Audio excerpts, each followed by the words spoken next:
You're listening to the Classic Gamers Guild podcast. This makes my nipples hard.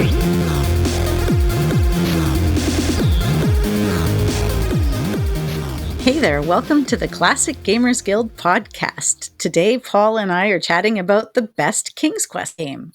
Or, which one is it? Dun, dun, dun. I don't know, Anna. Why don't we find out? This is so manufactured. I'm so sorry. I've led us down this road, and, well, we're on it now, because, why not?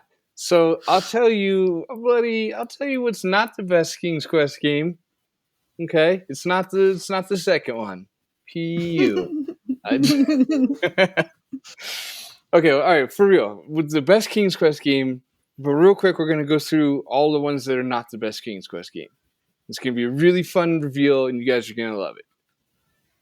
You might. I'm already personally just hating it, and it was my idea, so I have to kind of champion it bravely in front of Anna right now. But it doesn't matter. So King's Quest 2 is not the best. King's Quest 2 is the worst King's Quest. Do you agree? Yeah, it's 1 and 2 kind of like I liked 1. I don't have as much fond memories of 2 as in like I've probably played 1 multiple times because it was the first. I've played 2 because I'm doing a full run through, but I've never gone back to 2 as being, oh man, I really got to run through 2 again. Right. That's what, it's interesting because I was just thinking how 2 is probably the weakest Space Quest and 2 is probably the weakest Larry as well. Mm-hmm. It's hard to follow something that was a groundbreaking success a little bit, I think. It happens with albums sometimes, or it even happens with authors, or heck, even sequels to movies. You're like, oh man, the second one sucked, but the third one was pretty good. Right, I was just thinking that like in a trilogy, the second's usually the weakest as well. But I think with cinema it's different because the second one is burdened with like a lot of setup work and things like that. Like I feel like there's a lot of reasons. But anyway, bloody, it doesn't matter. The first one, we're not going to pick on the first one. It's not the best one, but it's like the it certainly is one of the ones it is in there. It is in there. Yeah. that is entirely what she said too, I believe. So, like it's fine. You have to retrieve the stolen treasure. So it's kind of one of those, this is what's been stolen and you have to go find it unless somebody steals it from you first. Yeah, they're busy they're busy inventing the graphic adventure. You can't pick on it. How much weight can they carry on their shoulder? They're like, look, we're in the middle of inventing a whole genre right now. Just cut us some slack. So this is us cutting King's Quest 1 some slack because it's it's one of the greats or whatever. All right.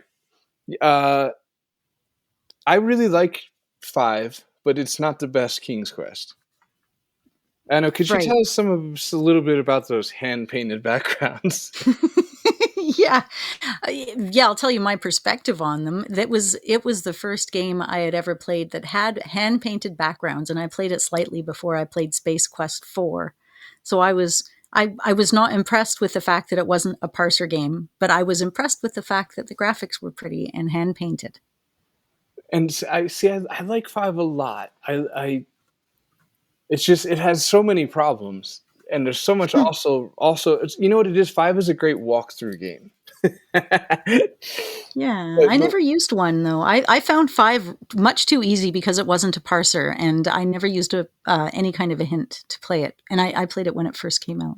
So I was just gonna say that's the difference. So I didn't play it when it came out because I would have had the time if I was playing it when it came out. But yeah, I don't. We'll get into this more later, but I don't have any nostalgia for the whole King's Quest series. Maybe believe it or not. Okay, so it's not. We know it's not 1, 2, or 5. It's not 3. If you think it's 3, then you're bloody.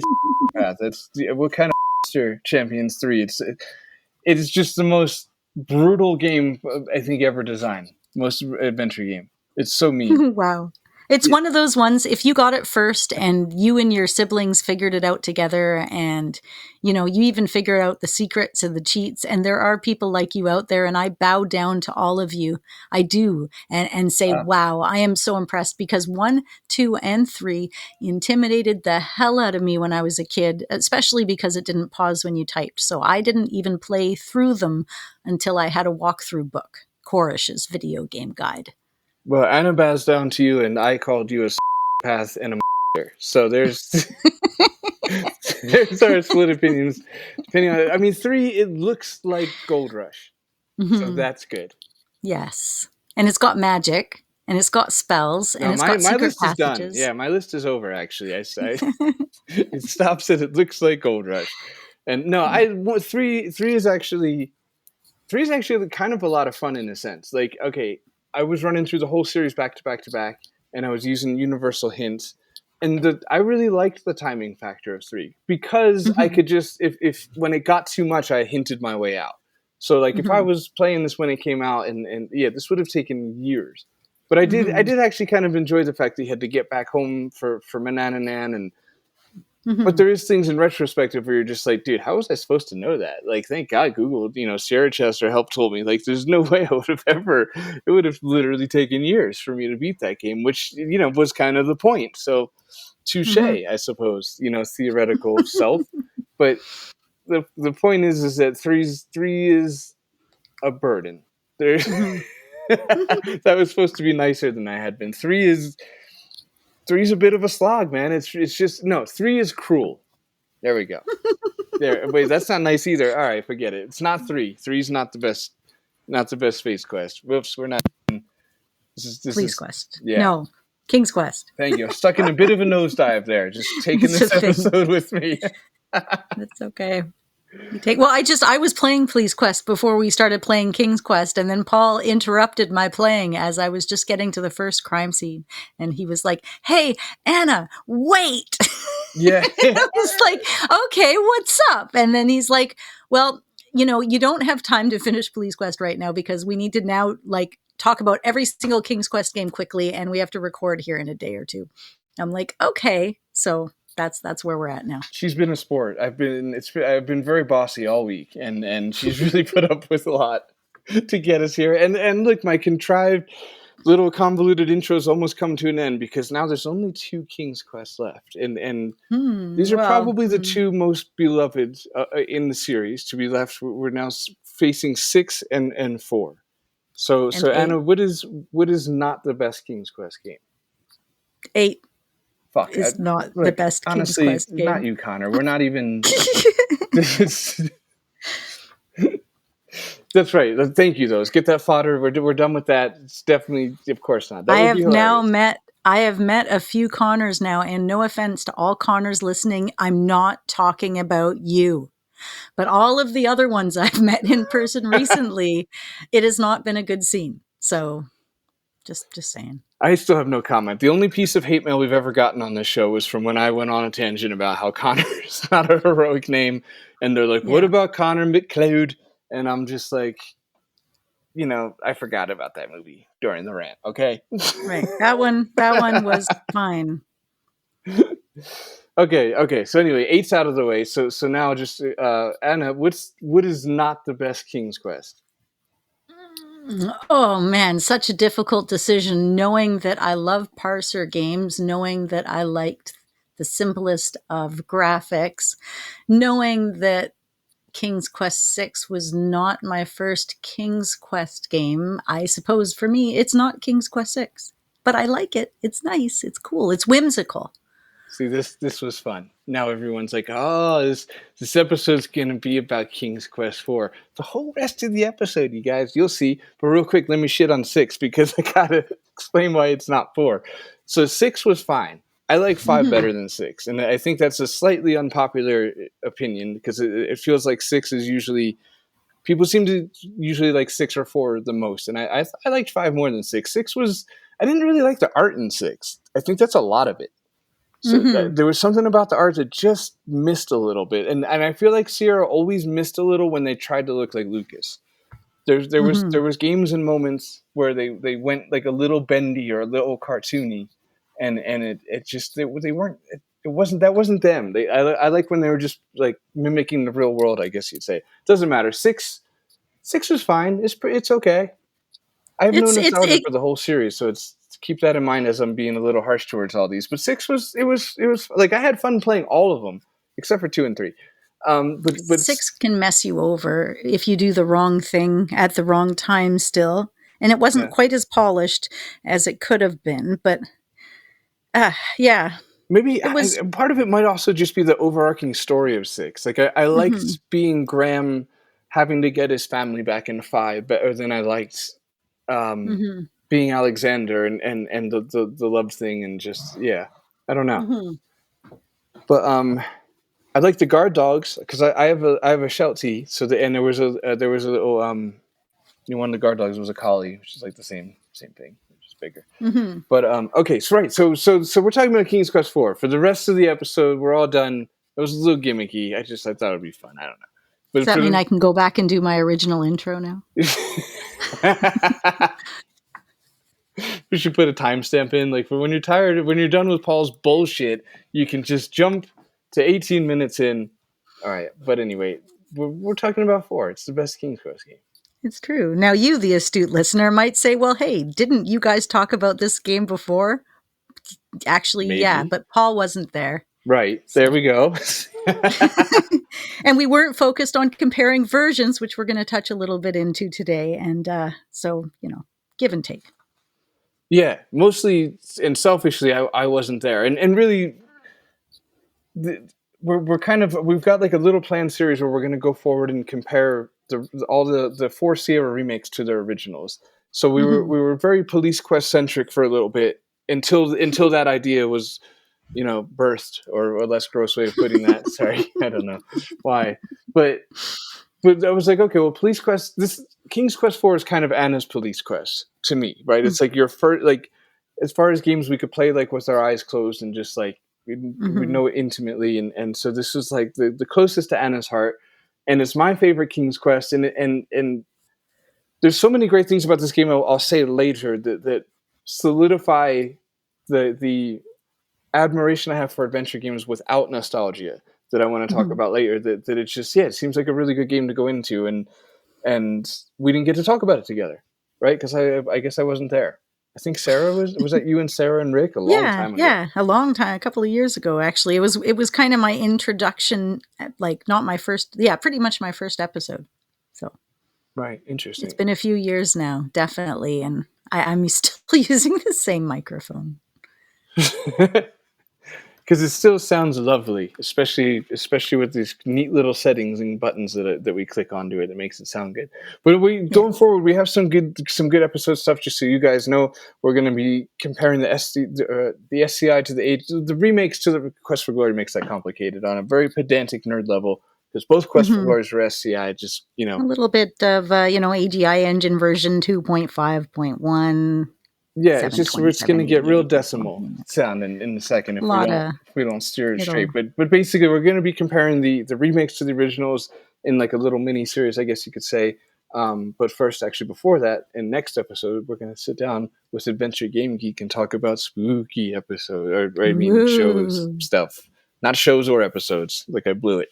I had two goes at it. Neither of them was a game, just the word game. But okay, it was the ghosts. Where do we start with King's Quest 4? Well, let's start with so you said you didn't play it when you were little or anything. You played it as an adult, right? I played it when I was 9 years old, and it was my first game. It took me over a year to complete. As I've said before, I did not win a trip to London, as it says on the front of the box, win a trip to England, or one of other 2,000 other prizes, which, by the way, I'd love to hear what some of them were. Right, and if anybody won them, looking at the same sticker, see details inside. No, I will not. I'm in the middle of a show right now. I can't.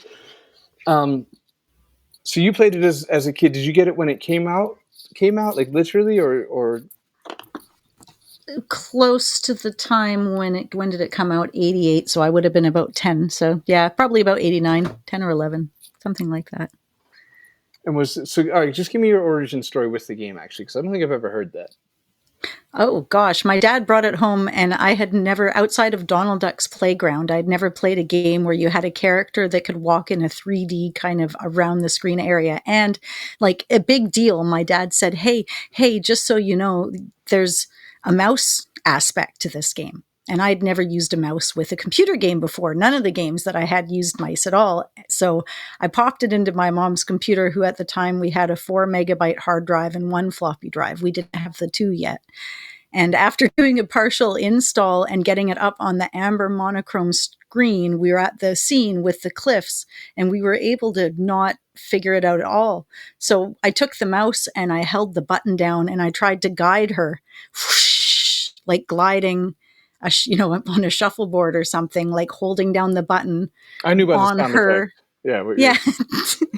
To make her move. And then I tried like holding it down and getting her to follow it like it was a magnet or something. And anyway, she kept falling off the cliff and dying over and over. And I'm like, Dad, I can't get this game to work. And he came over and he's doing the same thing. He's like, well, just have her follow the mouse. And then we figured out that you click. And it's that moment when the clicking clicks, when you make that realization. Like, I can still remember the feeling of the realization of the concept about how the whole game worked. And then that was it. I played that game. And I still remember like, I can't figure it out. The troll cave was scary. Everything was amber. My dad being like, it's okay, Anna, just go for a walk and have some hot chocolate and go to bed. And when you wake up in the morning, give it another try. So a lot of those concepts came from me playing this game. And then go ahead and do that for 16 more months until you finish the game. It's true, with not full points. True to form, when I played the AGI version for the first time, I was at 122 points, or what was it? Yeah, 122 points out of 130, or whatever it was meant to be. I was like, not quite there. 8 points short is my point. Yeah, you were close. I don't know. It's out of 230, if that helps. Is that useful? That's it. Okay. Yes. Yeah, I got 222. Awesome. Thank you. No worries. It's just... happy to have said something useful. It's 20 minutes in. Okay, so this was like your... I don't think I knew that, but I probably did and forgot kind of thing, more likely. But so this was like your first. Yeah, this one, and then Leisure Suit Larry and Police Quest both came in rolling right like later in the time period while I was still playing it a little. Yeah. Got it. Okay. Very cool. All right, so mine's quick because I just have the opposite. I played it as a very grown person, and it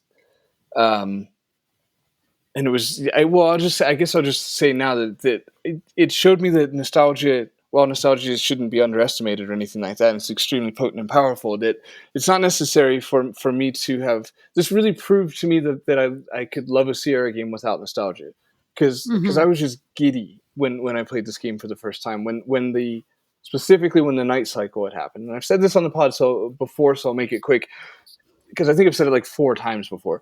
But I somehow I never had it spoiled. It was never spoiled to me that the night cycle thing happens. And maybe if I had seen the screenshot of zombies, it just never clicked. I was not prepared for it at all, emotionally speaking. And then all of a sudden it turned into nighttime, and the whole game just shifts from like whimsical and whimsical fantasy to something more insidious. Yeah, kissing frogs to digging graves of dead babies. Right. Really well put. Thank you. That's the exact emotion I'm trying to capture. It's just the shock of how vanilla it was to how kind of dark it just very suddenly gets. Not to say there isn't like some spooky stuff going on before that, but really the whole game just changes personality. It's like it felt like Jekyll and Hyde. Like and I wasn't aware that it was a Jekyll and Hyde story. I thought it was just a Jekyll story, or whatever the nice one is.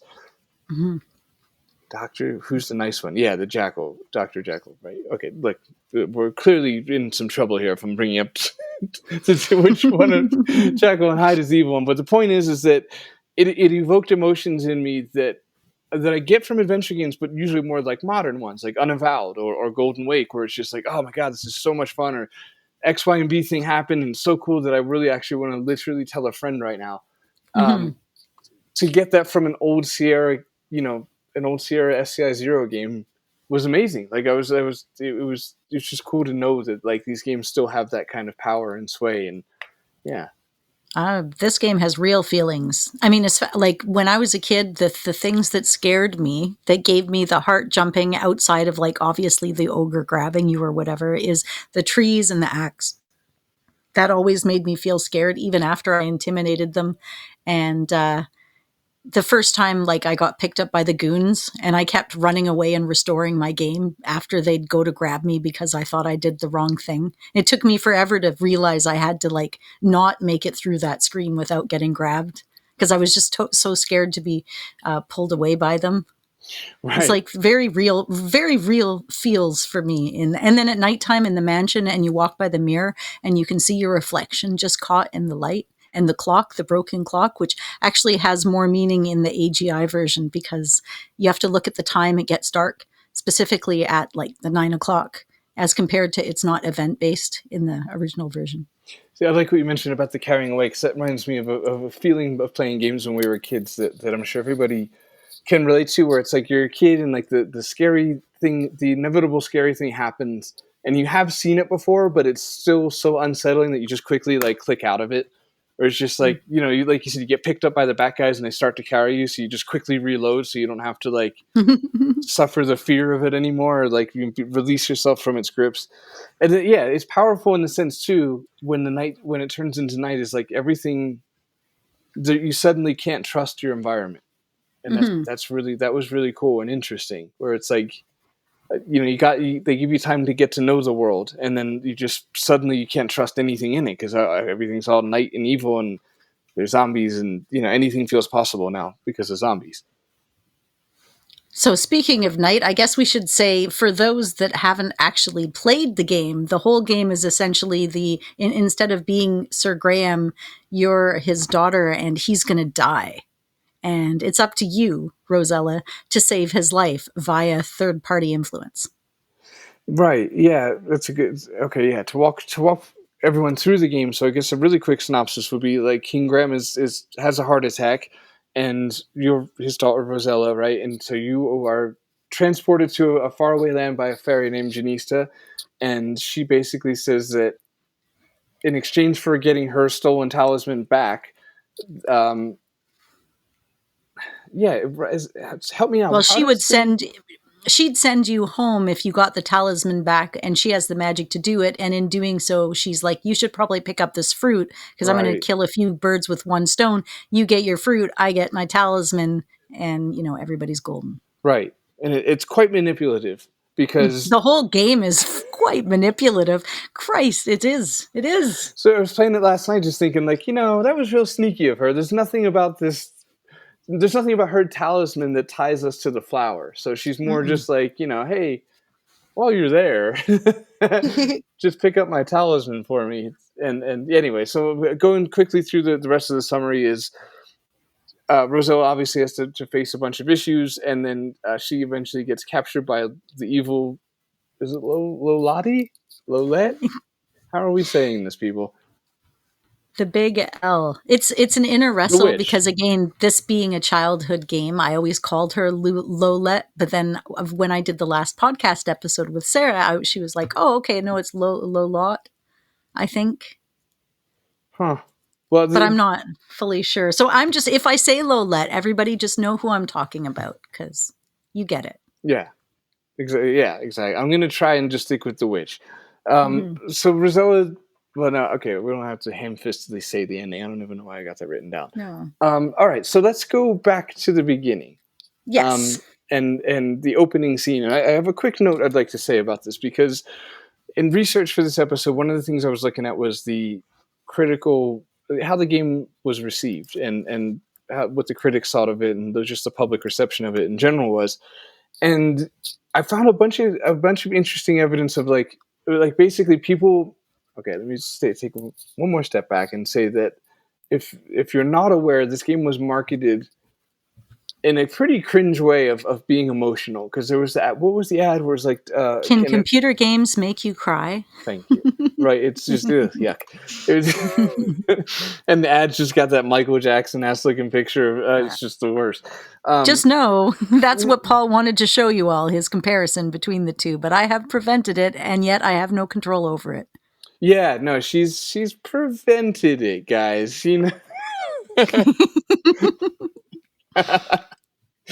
Um,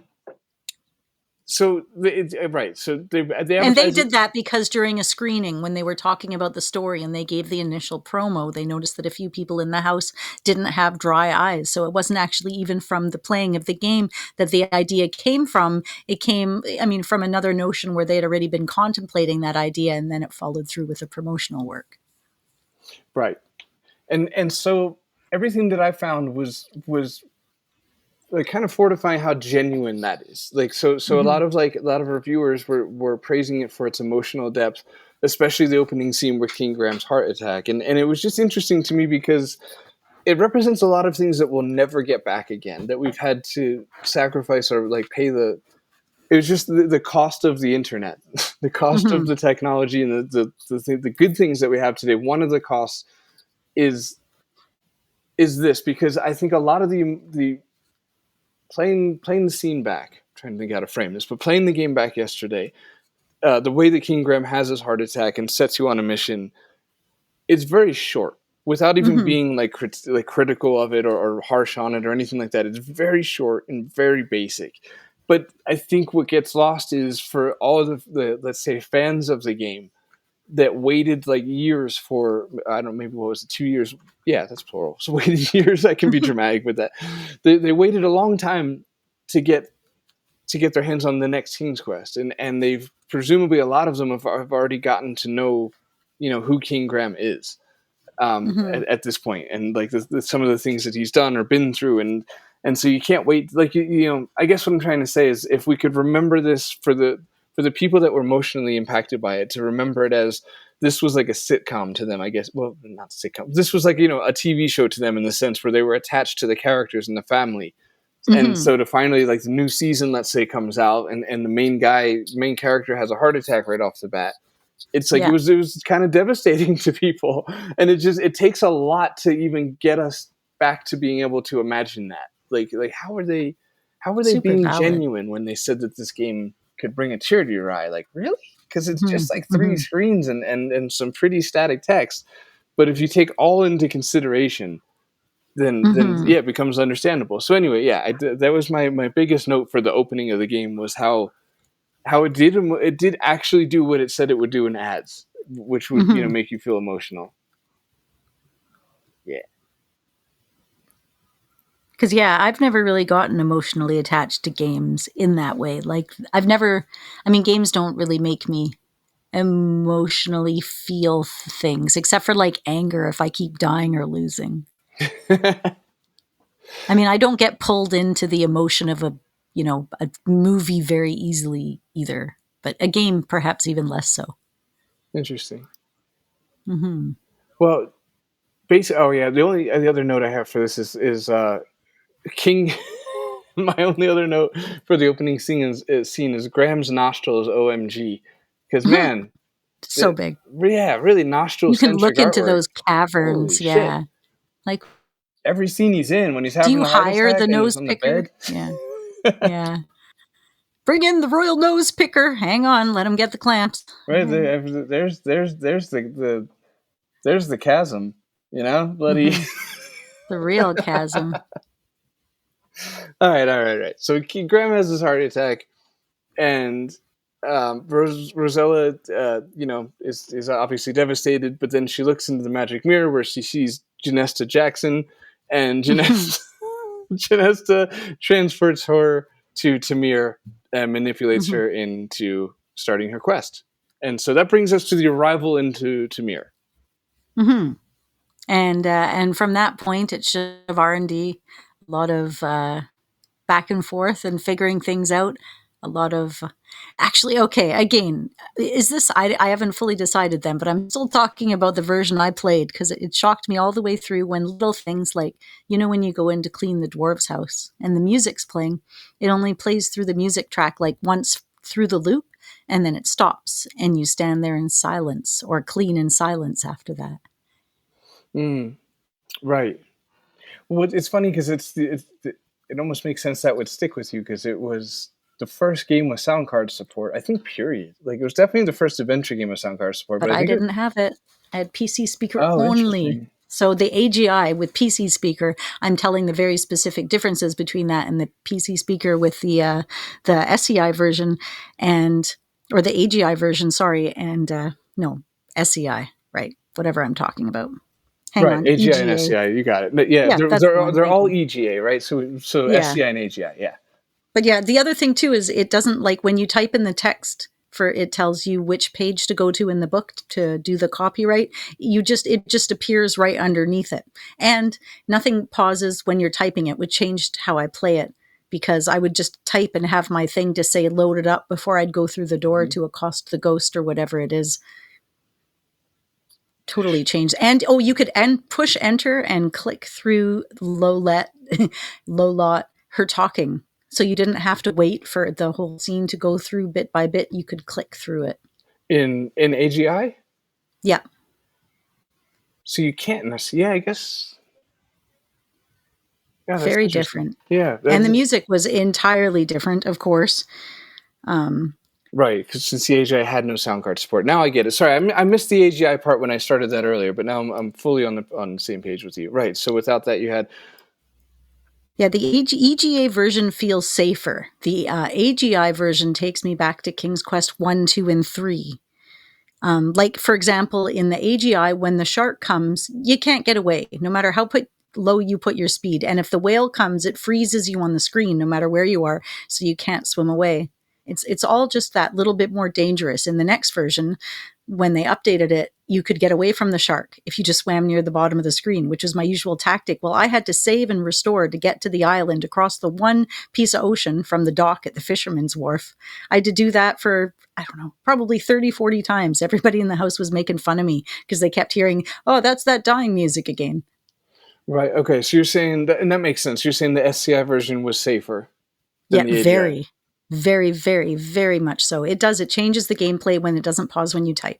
It really does. It really does. Yeah. And and safe is exactly what you sacrifice. Because the plus, the pro to the AGI typing is that when it's getting monotonous, like Space Quest 1 or 2, imagine, and there's a lot of walking from left to right, like, from one side of the room to the other side, like you could at least start typing open door as you're walking still. You know what I mean? So it's like it helps in that sense of like the flow of things, but if things are sketchy and dangerous, that's the con, because then it doesn't pause the game for you, and it's just like it speeds it up because I'm typing as I'm walking, and instead of having to go to the wall to type look at latch, I'm typing look at latch as soon as I've walked into the room. So I guess in an ADD kind of way, you're filling in those little time spots that would other be left just with walking and then typing. So you're kind of compacting the game in a way, a little bit. That's exactly it, right. That's exactly the pro, I would say, to that approach, to the AGI, the old school AGI approach. The pro is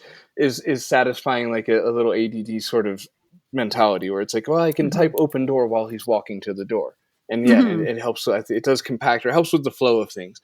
But again, the cost of that is that it doesn't pause the game. And then when you have to type a command quickly, it's very panicky feeling. It's like you kind of are, I don't know. It's like I already know I'm going to fuck up the typing right, like off the bat, which is probably what messes it up. But alas, and yeah. So anyway, it doesn't feel as safe, which makes total sense. The AGI. So and for everyone listening to Anna, being so much more intimately familiar with this game than I, this week was my second playthrough ever.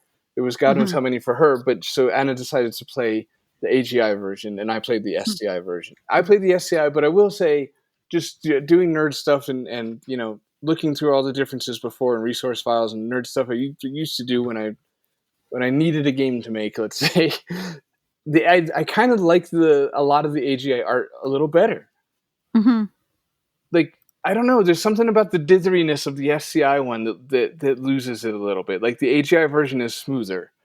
That's my first comment when I busted out the EGA or the other version, the SCI version, just to be nerdy afterwards. And my first comment in capital letters is, holy shit, so much dithering. Right. Exactly. Yeah, there's a ton of it, like everywhere. And it's not bad. And that's really the only graphical upgrade technically. I mean, in between the two versions, as colors and things go, that's essentially what it was. They added dithering. Tons of dithering. Yeah. some random screens are just different in ways that aren't fun to verbally explain to people. For an auditory medium that we're on, we can't go too much farther with that.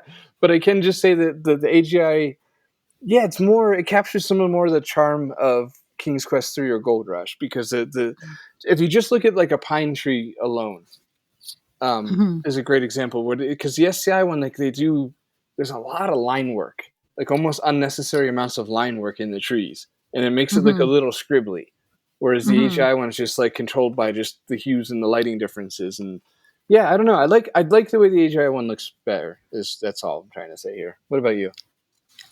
It's beautiful. It's simpler. Everything is a little bit funnier. Like, okay, there's no graphic when Roberta Williams says, "Hey, you died. Better luck next time." You just have to type restore or go into the menu to restore afterwards. Right. Yeah. But anyways, yeah, it's fine. I think it's cute. I like the less graphics. I showed Paul, I took a video of Rosella walking, because in the AGI version, she looks like her face is like ever so slightly forward, and like she's leaning forward. Like she's either being like super like, I need to go talk to the manager, or, or like, just she's high and she's walking funny with her head forward. But it's very determined looking to me, like, with like, I can picture her little arms swinging at her sides with her elbows bent. She's like, I've just got to go befriend this unicorn or something. There's a Karen vibe to it. Yeah, she's totally dry swimming or whatever. I messaged you, but it looks like she's walking uphill, but it's flat, right? It's kind of leaning into it a little. Right. Yeah. And the music's different. It's a tiny bit like there's some discord to it. I said in a text message to Paul, and he said I had to repeat it here, so I copied it. But the musical differences are stunningly different and familiar the same, because it really is. It's the same tune, but they've added this little like dark melodic undertone to like all of them, like when the goons come or when you're cleaning the house or at the ogres, it doesn't matter. And it is just like, it gives you that feeling like, I don't know, the butterfly effect or like deja vu, but not quite. Like I'm in a slightly different parallel universe because everything is so familiarly different. It was kind of a cool effect. It made me excited to want to play the game again just because of those differences. Yeah. Yeah, and I wanted to slightly rescind too, where saying AGI looks better. It doesn't look better when it comes to the sprites. Because you reminded me of like the goofy walking, because just Rosella's sprite in general is much chunkier and as you would expect for AGI. And Roberta's painting, right? Like I showed you that. Come on. Like in the newer one, you could almost imagine, hey, I guess that is Roberta Williams that's like looking over towards the latch in the door in the mansion. But when you're playing the AGI version, you're like, well, that's a blob representative of a human, basically. Right. Yeah. Basically. Yeah. You could tell the game was designed for SCI and then scaled back, because there's certain parts that need the detail that they don't have.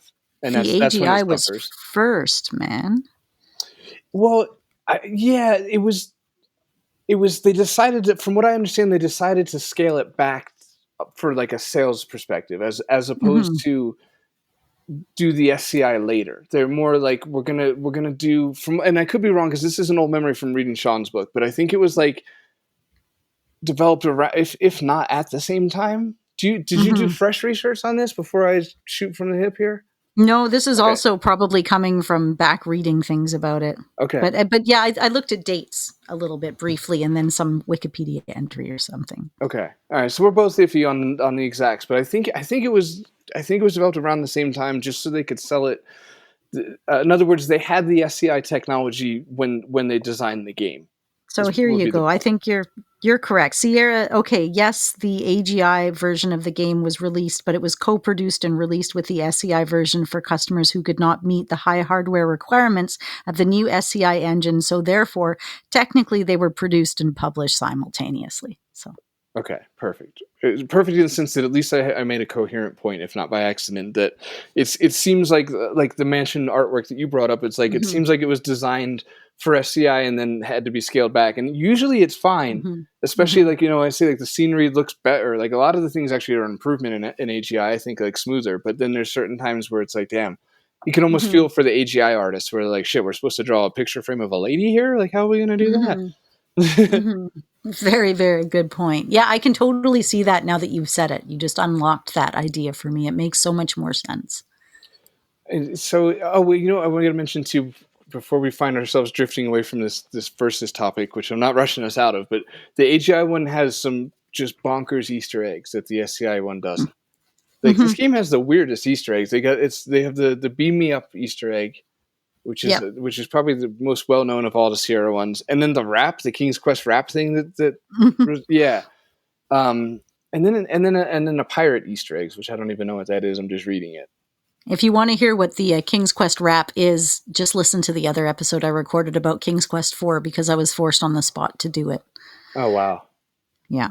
Should I go get that in editing? No, this is Monday So night. it was Yeah. really done embarrassing. It was Luckily for actually you. it was so half-assed, and I was so shy because it was my first episode that I didn't give it the justice it deserved. And if I had all the self-confidence I've gotten over the years from doing the podcast with me, I'd do a better job. But A, I don't have the lyrics, and B, I'm not going to look them up.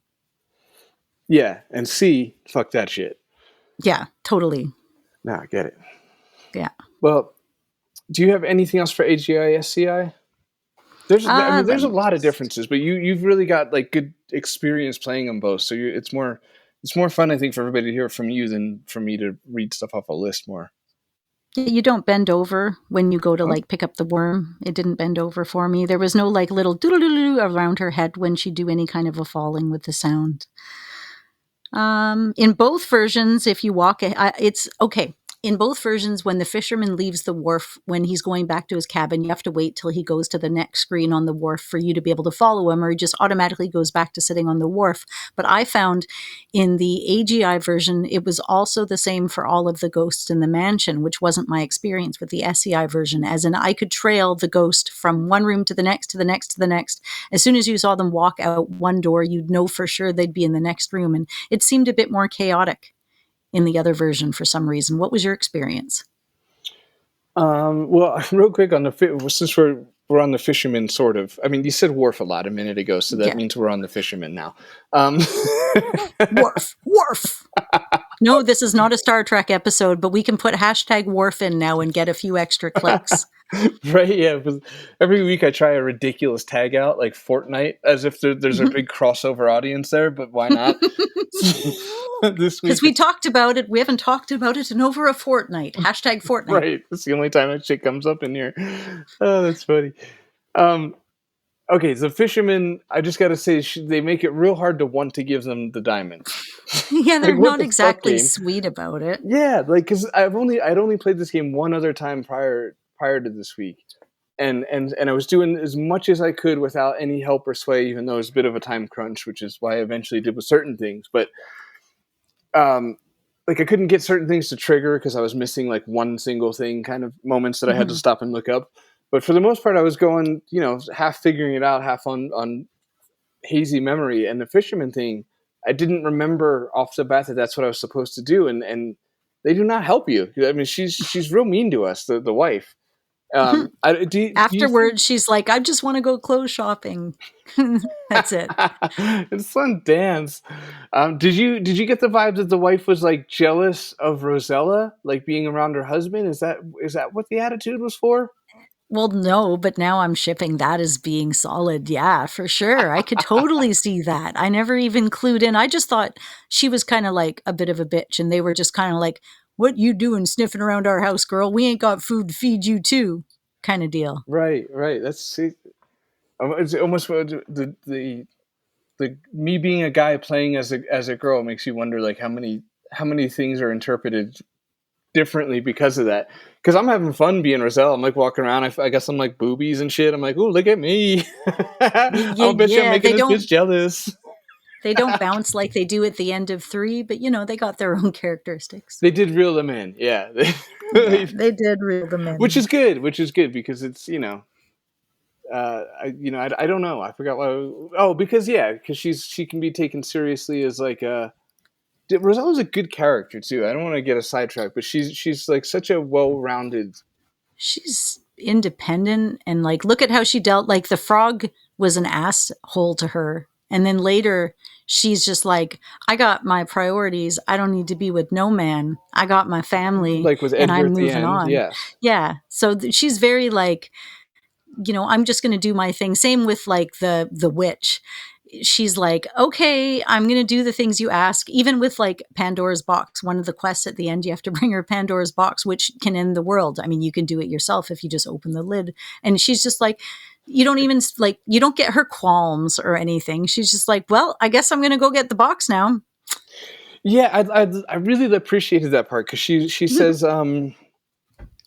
she's basically like she does question it, which is good because it's like that would be an annoying thing to not question. Like, wait a minute, should I really be bringing this lady this box? Because the lead or whatever loses her front for a second. She's like, I'll have all the power in the world, and it's just like a real like exposition moment.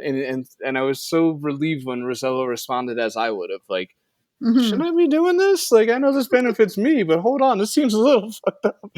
But then her reasoning for going forward, while not really, deep or anything, is fitting because she's just like, well, what the fuck else am I gonna do? I mean, honestly, guys, like I'm stuck in the middle of this fairy tale island. I'm being, imprisoned by this lady. Like, I should probably just, at least start making my way towards the box and come up with a plan later. I appreciated that because it's like, what else are you gonna do? You can't just die there a martyr alone because then your dad dies too, and blah blah blah. Who knows? Maybe you can get the box and flip the script on her. But anyway, I like it when you go to get the box and then the mummy case opens and the mummy comes out, but it's like you don't realize the scarab is going to save you from the mummy. So there's that moment when you're like, oh my God, I came all this way and now I'm going to get killed by a mummy. Yeah. You got like one finger's on escape already. Just yeah, just ready. No, 7. don't. Yeah. Sorry. I had like 20 save games on this, and I was even calling them things like Pandora's not so bad, yo. Like, it was kind of fun. Yeah, that's always fun. Yeah, exactly. That's half the fun of it. I was saving a lot because I remember a lot of it. I remembered enough to have fun with it. But you don't remember things like when exactly you die. That's another note I had that's really fun in a Sierra game. And then I want to get back to Rosella's character after that, to me. But I find that some of the writing in this on like a rejection surface, like when you're getting rejected by the game, was really like abusive and gaslighty and hilarious. Because it was like you're supposed to look at everything, but when you look at something that doesn't matter, the game's very like, ew, why are you looking at this? Yeah. Jesus. There's nothing of interest on the desk for you right now. Okay. And I'm like, well, I can see things on the desk. You even told me what those are not for you. Look away. Yeah. This is the same game that you can get all the way to the magic fruit that saves your dad and just fucking eat it. And destroy the ending of the game. And the game doesn't tell you that you did. The game's just like, you feel more vitalized and it tastes great. And that's, well done, honey. It's not till you get to the very end and you get home and they're like, so where's the fruit? And you're like, ah, shit. I knew there was something I did wrong here. It's so messed up. But yet then that same game has the balls for when you look at something like, I don't know, like Cupid, like something you should probably look at and you might need, and it's just like, you don't see anything special here. Yeah, there's nothing. And you're not close enough. In the AGI version, there's so much of that. You're not close enough. You're not close enough. Too. You're not close enough. The fucking witch's eyes. Oh my God. That was a pain in the Oh yeah, that one. And yet the going down the ladder from the attic after helping Willie the child was super easy because you could pretty much just type climb down ladder from anywhere in the room and she'll walk over and just climb down that shit. Oh, wow. See, I didn't know that. And that's the other thing. I had so much trouble in the game. Give money to miser. Give money to miser. It doesn't understand what you mean. It's this game wants tickle, or it wants give money, or it wants that. It's not asking for the second half of any sentences. I didn't learn about the tickle uvula till One Short Eyes video, and they're like, you just have to write tickle, kids. And I'm like, oh, okay. Huh. I mean, you can F3 though, right? Can you? I know you can in AGI, but can you in SCI? You can definitely F3, and that works just fine. Jump F3, jump F3, jump F3. Although I much prefer the space bar. I feel like the F3 thing is like is oddly not well known, because I've seen a lot of YouTube playthroughs of different AGI and SCI games where they keep typing it every time. Yeah, my F3 is not. I have to change the setting. Actually, my F3 turns up the brightness of my screen, so I have to hit Got a whole FN function or whatever. F3. Yeah. Yeah, so I'm sure there's a way to.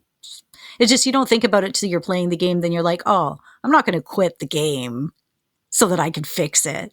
Right. Because like who does that? Nobody does that. Yeah, no. And the music for Lolette Scoons was very, very different. The music in the Troll Came was different. There's a lot of pitch bending in the minstrel's music. So it's like they're using the pitch bender on the little thing while they're playing. And also, one of my favorite parts outside of night falling in the game is when the sun comes up through the windows after you kill the evil fairy. As the windows get brighter and the room lights up again. I love the colors they use for the sunrise. Very cool. Maybe we could just chat about the game itself a little bit. Why is it the best? Why do I have a big box of it sitting right here smiling at me, making me so happy to know that I own it? Why is it that some people are so excited by this game that they buy copies of it for all of their friends? I think it's the world. It's a world that you want to explore. It's really fun. It's like I don't have nostalgia for this game, but I still having experience, let's say, with Sierra, I still immediately feel comfortable like taking the keys. Like, I'm so glad to be back in a Sierra world. And if I had nostalgia for this game, I'm sure it would be even more concentrated to I'm so glad to be back in this world, period. But it's like it gives you this feeling of like this place feels safe and wondrous and mysterious and a lot of different things at once. The world itself feels gigantic. There's so many different things to see and things to look at if you want to. Like it really in the modern day of playing adventure games, it bears a second playthrough. Back in the day, I'd say just you want to spend a full year on it, you've probably looked at everything. But nowadays, with that tendency to get through a game and kind of direct line thinking as a predator to go from A to B directly as quick as possible, it's like we have that weird instinct to almost just like beat the thing, solve the thing, get done with the thing. And that's so counterproductive to what adventure games really are. They really are more to be just absorbed and taken in slowly, like a sunset or whatever, as opposed to, a quick fix sort of thing. So it bears replaying this game just to go to the different rooms and just to use the look command. Frankly, just to go back and walk around the world and just look at stuff. It just gradually builds this gigantic world with every description.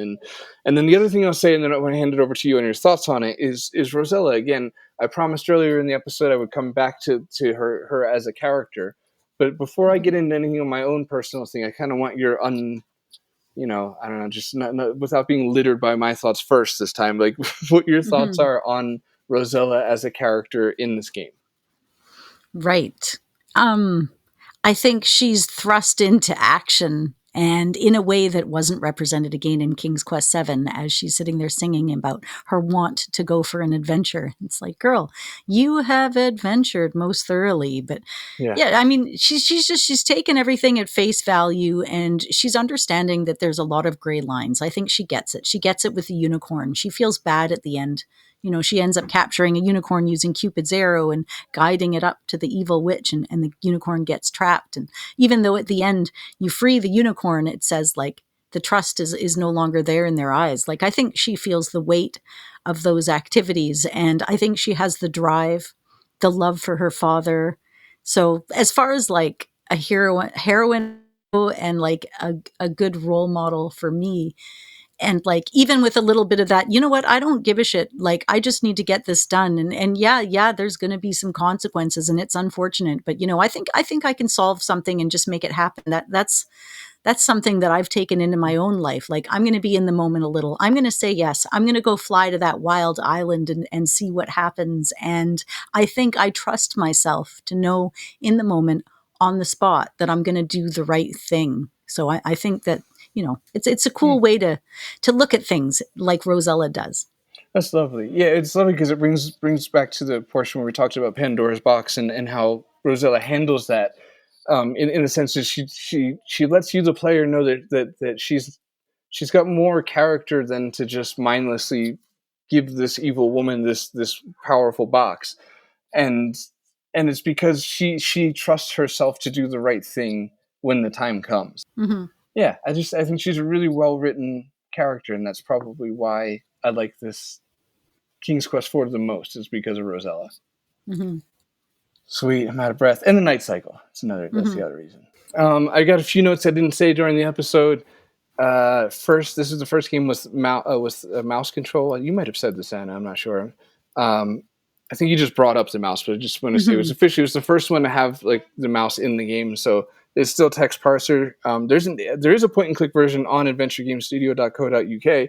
So if you go to AGS, somebody made a very, very loving, made with love point and click remake of this game.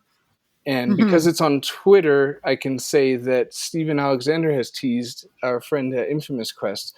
Him and Sean Mills, author of the Sierra Adventure, have teased a couple of months ago, back in May, a VGA remake of King's Quest. And so point and click, hand painted backgrounds, and it looks amazing. Yeah, I saw a promo up on X a while ago, and I feel weird calling it X. But anyways, yeah, there was a couple of teasers. Haven't heard any since, but hopeful that that's going to be a thing. Yeah, it looked amazing. And that's pretty much it.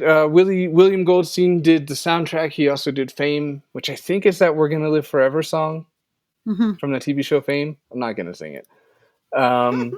Graham's Nostrils, we covered that. Janesta. Okay, that's today's show. Thank you guys for listening. Anna's not here. She's not peeing, is what she's not doing. And so thanks for listening. But we're a page in a group on Facebook. Check us out there. Thank you to our Patreons. Forget about that Facebook. Thank you, Patreons, very much for your support. It means the world to us. Extra special thanks to Brian and Michael. You guys are awesome. Thank you for supporting us. Check out Death Defying. I've been listening to that again this week. It's so good. If you're going to drive somewhere, you should be listening to Death Defying latest record. It's so fun. Okay. Check us out on Facebook and Instagram and whatever. None of this. I don't feel like doing the rest of this. We're on Twitter at CGG Podcast, at Phantom Fellows, mail at classicgamersstill.com. Send us stuff. Check out our friends in the Adventure Game Hotspot Network. Check out the Adventure Game Hotspot Network themselves, but also Space Quest Historian, Adventure Game Geek, who's going to be on our next episode, One Short Eye, Conversations with Curtis. I said that like there was one more, but there's not. But check them all out. Links to their latest works, if you will, is in our description below. One Short Eye has a really good video on Colonel's Bequest you guys got to check out. And Geek is back with some new stuff, not to mention Conversation with Curtis. He always has the best interviews. Hal Burwood was really cool. So, okay, I said the last name wrong probably. Burwood, doesn't matter. Doesn't matter. Listen, you guys are putting a lot of pressure on me to finish this off correctly. I'm starting to crack. The wishlist our game, the Phantom Fellows. If you haven't already, then there's a link in this episode to vote for it on GOG. That would be amazing. And thank you guys already for everybody that has, like, just quick time out, because it's at like 83 or something like that last I checked. I feel like that's really good. And so I really, really appreciate that. I'm supposed to frame it like it's never enough so that everybody just keeps doing the thing, but you guys will do it if you feel like it. Also, leave us a review for this podcast on like Apple. Just tap the 5-star thing and be like, "These guys are dicks." I mean, depends on actually. Maybe just say how you actually feel instead of that. That would be funny though. Like if anybody does that, I will laugh. I'll be like, "Ha, nice," and then I'll probably move on with my day. But I'll appreciate it very much at the time. Okay, that's all we got. Earlier, I was talking a lot of shit about King's Quest 3 people. Look, listen, I don't even know what a psychopath is by definition. All right, how could I call you something and mean it if I don't know what it is? Is it irresponsible to use words I don't really know like that? Probably. Okay, and honestly, I'm gonna have a stern talking with myself later. Gonna be like, what are you doing, man? You've been embarrassing yourself for 180 some episodes. And whatever, I'm all done. So don't do murder.